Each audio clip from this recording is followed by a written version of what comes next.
Hello, I'm Jocelyn Chesson. Recently, a $700,000 grant was approved to build a Remembrance Garden to commemorate students who died while at UVA. The garden will be located between Clemens and Newcomb and will feature a large remembrance wall where students can leave messages in the chalk as well as other small mementos and objects.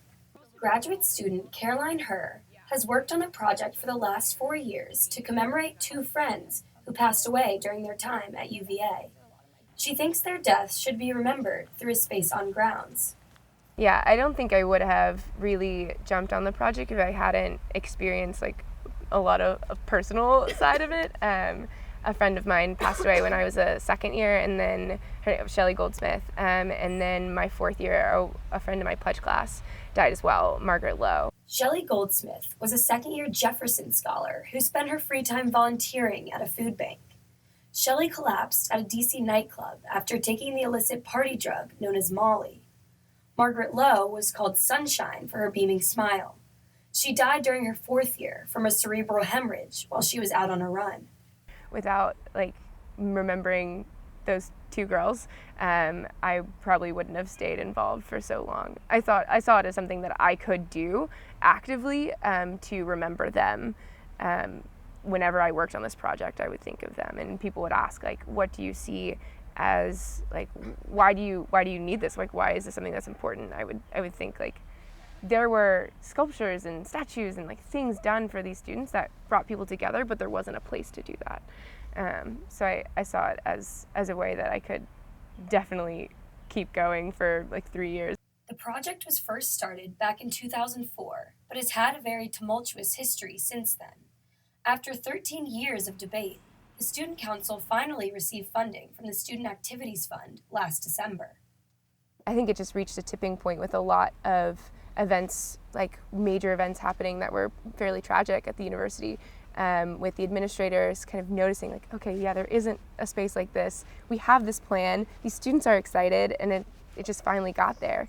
Some of the other students who have died in recent years include Peter D'Agostino, Rosie Randolph, Yardley Love, and Hannah Graham. The Remembrance Wall that is going to be right here isn't going to feature any of the names I just showed.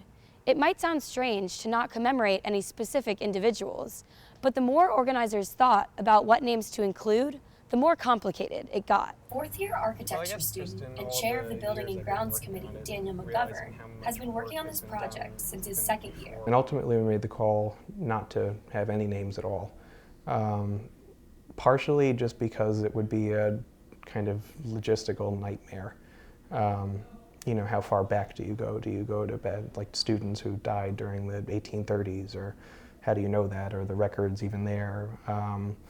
Do you include people who transferred, or there's just so many mistakes that would be made and made it seem like a trivial process. And so we abandoned that in favor of there being kind of nothing, and there's a blank wall. The $700,000 that the Student Council received for the Remembrance Garden comes from the Student Activities Fund, which means it's directly funded by tuition. We wanted to know why the cost was so high and why it was an appropriate use of tuition funds. To put this in perspective, that $700,000 could fund the in-state tuition of more than 20 students. The cost estimation for the garden is $700,000. Why is that number so high? So I know it sounds like a lot, and just because basically the answer is that construction is expensive, and it's a lot more expensive than people think it is. And in the grand scheme of things, and it took me a while to realize this and to learn this, but this project is minuscule compared to the things the school usually deals with. So you don't think there would be a way to create it at a lower cost? Well, we talked about, and of course, obviously there are ways you can use cheaper materials. You can do less stuff custom done. You can change the site less, but every time you kind of, you take things away, and the product gets worse every time. And so this has been, and just because of the place it is, it's not just another little, garden. It's dedicated to people who have died. You don't want to kind of shortchange a thing like that, really. And I think the school recognized that. Both Caroline and Daniel also say the expense is due to the location. Yeah, the cost is pretty steep, partly because the space itself is really tough to get to with a landscape crew because it's built in with like buildings all around it. So you can't get major equipment in there. So it really ups the labor costs. And also it's on a grade, so you have to regrade the whole thing. When the wall is constructed, it will mainly be a chalkboard. But Caroline is already planning how she will remember her friends. When Shelley died, a lot of students got together around the symbol of a shooting star. And for Margaret, it was a sun. And so those things could be incorporated into the garden in a spot or hanging from the trees or something that could still kind of allude to their memory, but not with their name specifically. The garden is projected to be completed by the end of August, but the organizers aren't really sure if it will be finished by the start of school in the fall. The expectation is that whenever it's complete, the wall with no names will be adorned with mementos and notes in tribute to lost friends.